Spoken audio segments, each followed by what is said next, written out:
Friday the 13th, known as the Day of the Goddess.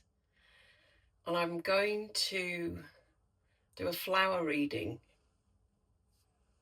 for you all that have happened to stumble across this video at whatever time.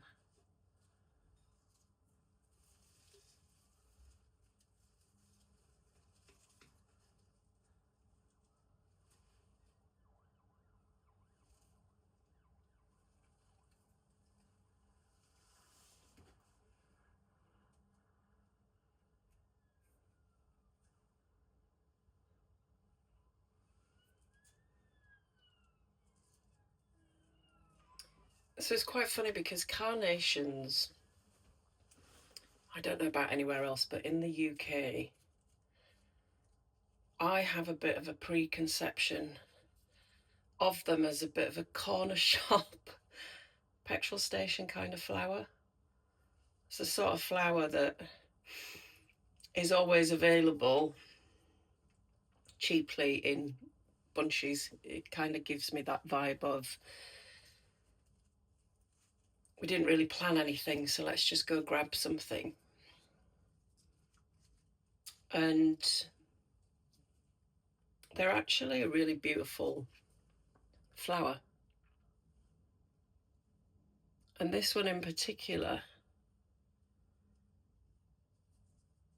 there's so many folded, hidden, delicate layers to you.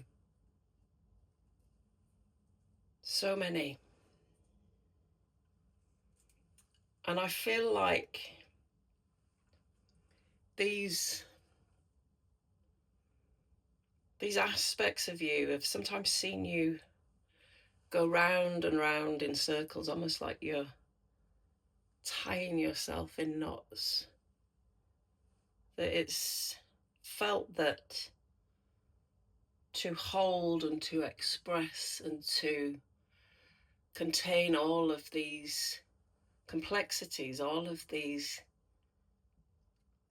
beautiful ways of seeing the world, of being able to express within the world. And I feel that the core of you is still very guarded. There's so many hidden aspects yet to be explored, allowed to expand and open. And I feel that you've begun to expand and open. But that colour, compared to what's in the middle, is pale in comparison.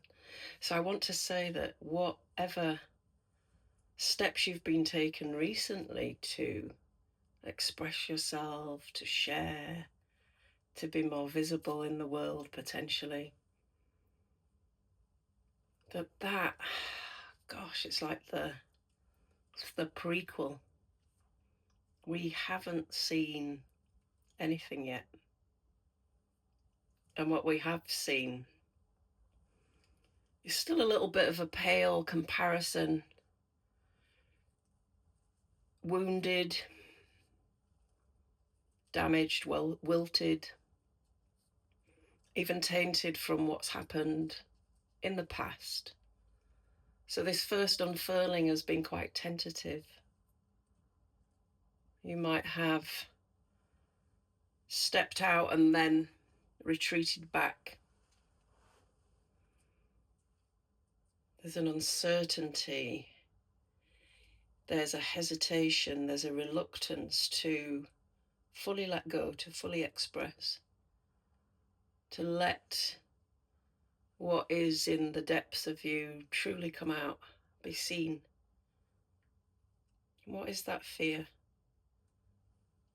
Who is it that's kept you small? What have you been told? What are the stories that you believe that you've taken on as truth that could potentially happen to you if you were to expose more of yourself, to allow your voice to be heard, your story to be shared, whatever it is you're creating to be given a bigger opportunity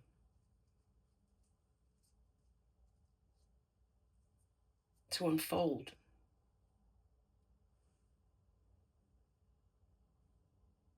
And there's just such a delicate smell, it's subtle. And there has been struggle for sure. There's been hardship. And today on my walk as well, whilst I was contemplating giving this reading, I must have seen about 100 worms. And in the UK, it's been raining pretty consistently for like forever, forever. We've had a couple of days of sunshine. And what really struck me on this walk was all of the worms had come out of the soil and were on the pavement. There were so many of them that you couldn't miss them. And I feel there's a message in there. Whatever you're doing, you haven't missed your opportunity. And when you start to emerge, if you've been in any kind of hermit mode, hibernation, contemplation, if you've been called to the depths, to go within, to meet yourself, to really, really meet yourself in the darkness, to see your own reflection, then this is a call that it is time to come out. It's time to come out of that dark, deep, protective, almost womb-like space that you've been incubating in, to come up for air, to breathe, to take in new oxygen, to travel to new terrains, and to also start to create this image, this inner image, this internal vision of your life that you're here to co-create. And there are times when we look at the inner and the outer world, our inner world, and I speak from experience, at one point my inner world felt like a barren landscape. I've had cacti, the image of cacti I keep dreaming about recently. And we can get to a point in life where we feel very dry, where the landscape and environment is hostile for our survival, for our growth, for our existence. And what I did at that point, rather than go into that inner world and start to redesign that inner landscape, I painted a pretty picture on a silk screen outside so that nobody could see the contrast between the two. But I feel the message from this flower and from our friends, the worms, it is that it takes guts to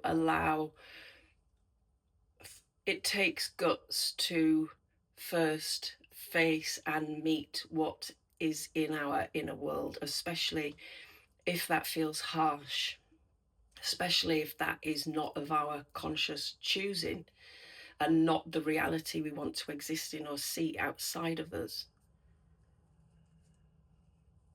But the only way out of a dry, barren landscape is to cultivate an innerscape that you don't want to escape from, and to water and nourish and hydrate and redesign in the most sensual, compassionate, forgiving way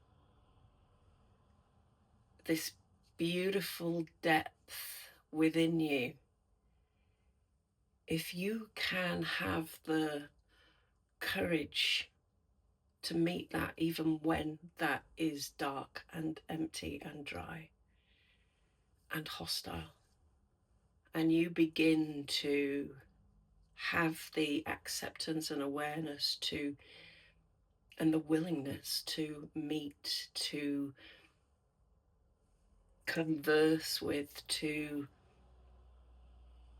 listen to even understand what it is that you need, what needs to change,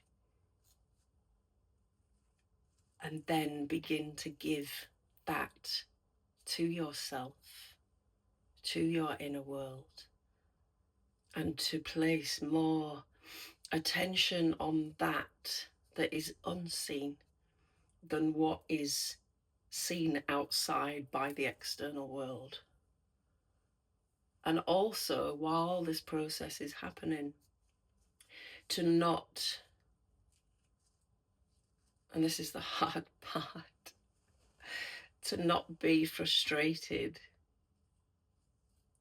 to not lose hope and faith in the process of becoming, when you start to create this inner world that feels abundant and aligned and authentic and rooted and grounded in the truth of who you are. When that becomes so clear that when you close your eyes, you are in paradise, but yet the external world hasn't caught up, to not lose hope in the beauty of the unseen, in the absolute delicate unfolding of the truth of you.